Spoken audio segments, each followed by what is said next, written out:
Hello, my friends. Welcome to Lindy's Magpie Reads. This is a place where I talk about books and sometimes a few other cultural things. So, what I've done since my last Friday Reads is I went to a film at the Victoria Film Festival. It was called The Day Iceland Stood Still, a documentary about one day in 1975 when 90% of the women of Iceland walked off the job, even if their job was as a housewife. And things really changed for women in Iceland since then. It's definitely a feel-good film. I recommend it. I'm going to include a link to the trailer below. Let me know if you've seen it. Great film. And another cultural thing that I did, I went to a play by Anosh Irani called Behind the Moon. It was at the Belfry Theatre here in Victoria, and Irani is a Canadian author of novels, short stories, and plays. I think 3 times he's been shortlisted for a Governor General's Award. Anyway, the play is about a South Asian immigrant working in a restaurant in Toronto. I really enjoyed the performance. All right, I have 7 books to tell you about today that I've finished in the past week. So let me get on to those. Starting with one that I picked up in honor of the Lunar New Year. It's called The Oxherd Boy, subtitled Parables of Love, Compassion, and Community. And it is written and illustrated by Regina Linke. It's an illustrated book, very gentle, wholesome, philosophical. The 3 friends in this book are a boy, an ox, and a rabbit, and each one represents a sort of school of philosophy, Taoist, Buddhist, and Confucian. Linke's style is called gongbi, which is a Chinese style of painting that uses a brush in very precise strokes and creates realistic images. If you enjoyed Charles Mackessy's book, The Boy, the Mole, the Fox, and the Horse, I think you would like this one as well. Next, a graphic novel, a great big fat one, Blurry by Dash Shaw, who is an American cartoonist in Richmond, Virginia, I believe. He is prolific, but this is the first of his works that I've encountered. I think this just came out in 2024. It features a cast of 10 characters. You see them in the end papers here, so they're quite diverse, from different ethnic backgrounds, straight and queer. And we follow their lives. So starting with the opening scene is a man gets a phone call from his brother. He's kind of estranged from him, but his brother phones to say that he's going to be getting married and he wants his brother to be one of the groomsmen. And he just needs to get a blue collared shirt and a pair of tan pants to wear to the wedding. So when this fellow goes to buy the shirt, the encounter that he has with the sales clerk, Mel, who's helping him choose clothing, links us to her, and he's trying to choose a shirt. We go back into Mel's past when she was trying to choose a pair of glasses, and also whether or not to stay with this guy that she's been seeing. And and every other person that we encounter is trying to make some kind of decision, even something really simple like what kind of ice cream to order. Another character is trying to decide about changing her major at college. The art in here is just kind of free-flowing and very expressive. It's got an ink wash and hand lettering, which I always like to see. The story takes us in all these different directions and yet keeps a through line. In this case, it's the choosing of the ice cream, but brings us back to the present moment again and draws all of these characters together in such a satisfying way. Even though the book isn't really about all those characters, it's more about how we make decisions and how those decisions affect our lives, the role that chance plays, and especially the role that other people around us play, and not even necessarily the people that are closest to us, but sometimes it's more incidental. Several of the characters are artists, writers, or visual artists. There's a sculptor. There's a man who's trying to decide whether or not he should continue working as a model for a live drawing class. This really won me over quite quickly. And next I have an audiobook that I picked up especially for Black History Month, and also because Angelia of Read and Reread is doing a endless drama project in 2025, reading a couple of plays every month. And A Raisin in the Sun by Lorraine Hansberry is one of the ones that she chose for February.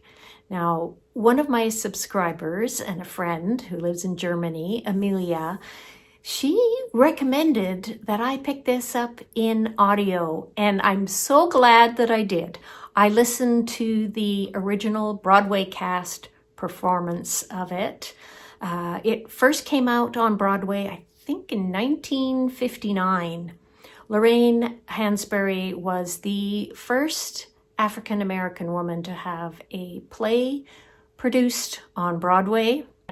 She was a lesbian.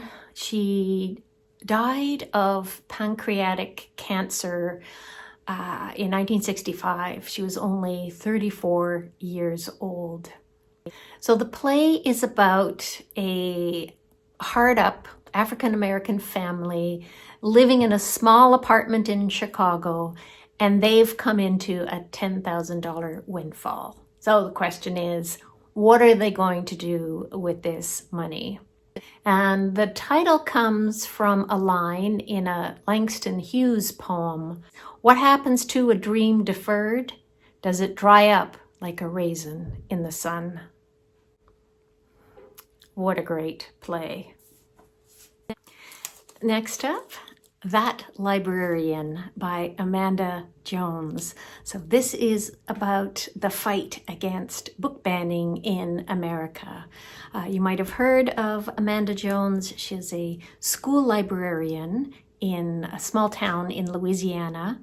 She's white, Christian, straight, and she became a target from very hateful, lying people after she spoke up at a public library board meeting in favor of freedom to read. And she was accused of wanting to have books with anal sex for 11-year-olds in her library and teaching explicit sex stuff to 6-year-olds and advocating pornography in the library and all kinds of stupid stuff like that. That wasn't true. And so this is about her experience dealing with that, all of the pain and then the anger. And her spirit and determination is really quite admirable. We've got Frida, my cat, is being determined over here. Anyway, this was a pick for my YA book club, and we talked about it last night, and we were, I think, all in agreement that this book isn't aimed at librarians. It's more for the general public, although there are some great tips at the back about what to do if you end up being a target. It's very encouraging to people to take action and get involved and not to let the haters win, basically.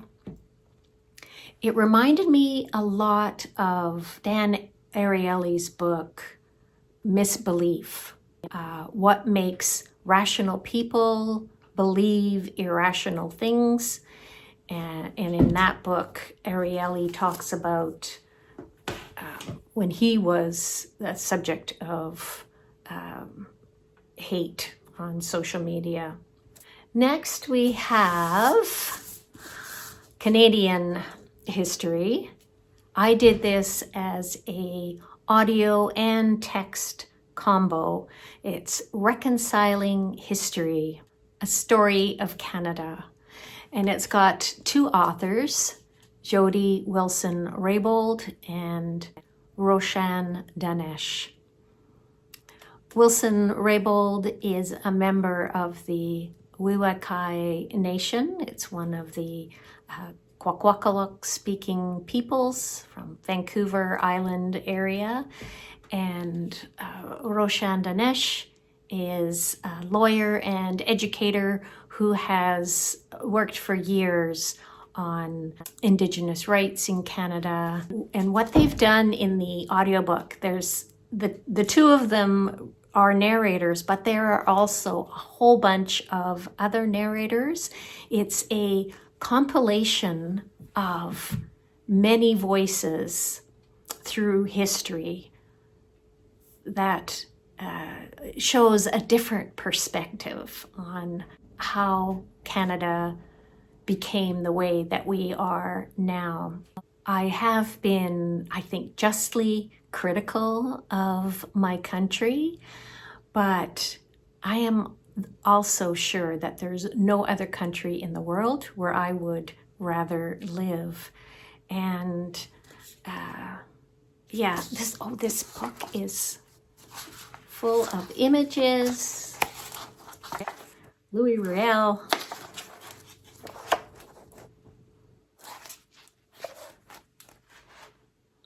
Lots of photos, lots of art, and the structure follows a totem pole from Wilson-Raybould's home. It's the King Come pole, and she explains the figure at the bottom is the first ancestor, and then as you move up, there's the raven, who's the trickster, the wolf, and the thunderbird. She also explains that the expression low man on the totem pole is something that does not make sense because every aspect of a totem pole is important, and the first ancestor in this case at the base is every bit as important as the thunderbird at the top. There's always more to learn about Canadian history and new perspectives on history.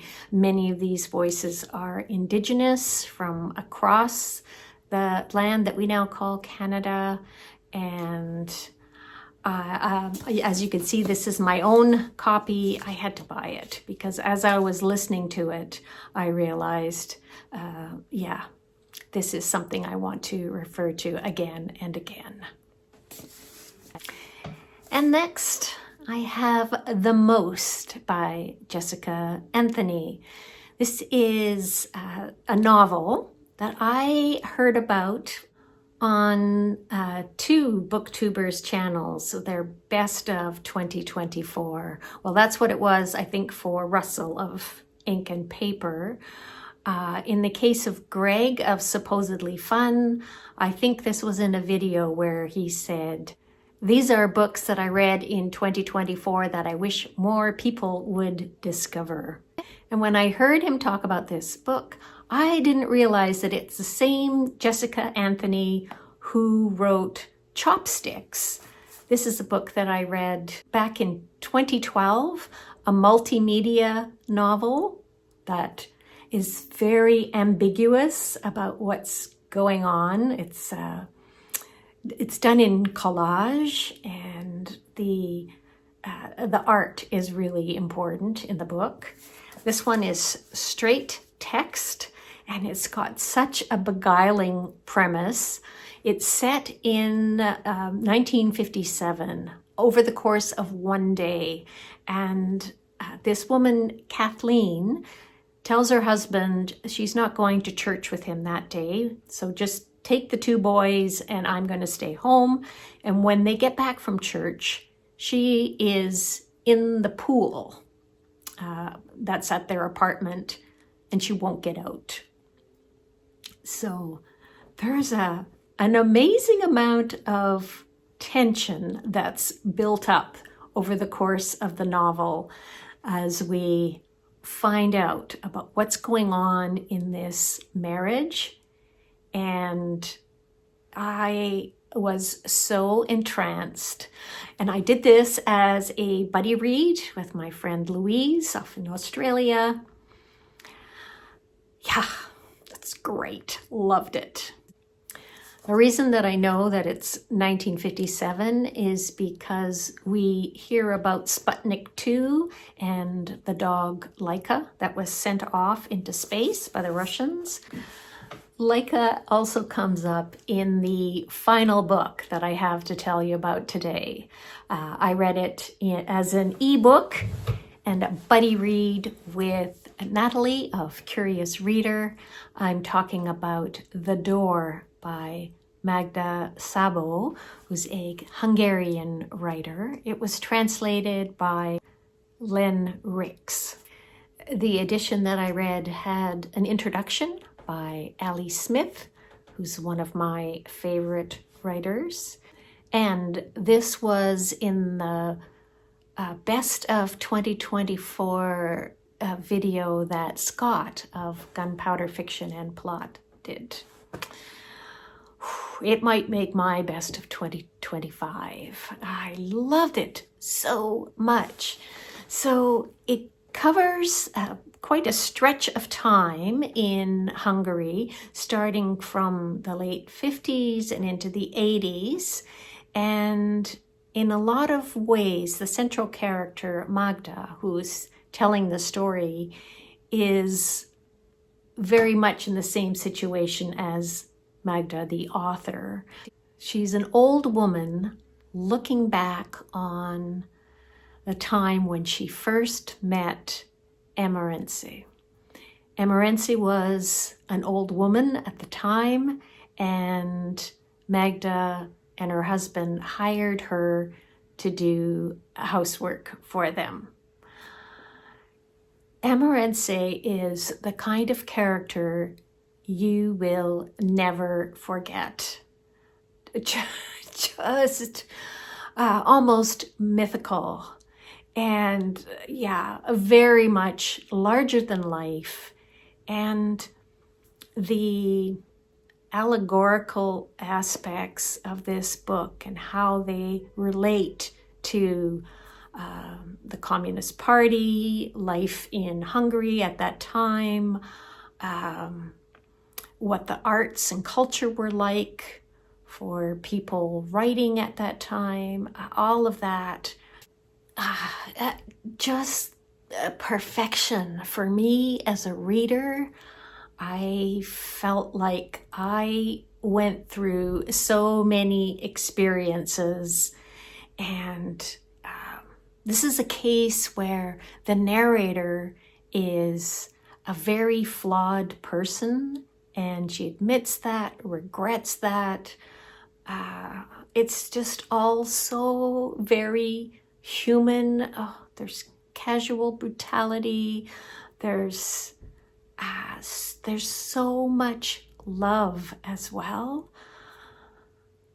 Yeah, The Door.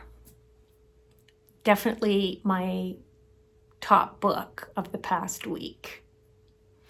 And that's all I've got for you today. So I want to thank you very much for watching, and please do say hello in the comments down below. Let me know if you've read any of these books. Let me know what you're reading. I'm always looking for recommendations of great books. I will see you all soon, and in the meantime, happy reading, everyone.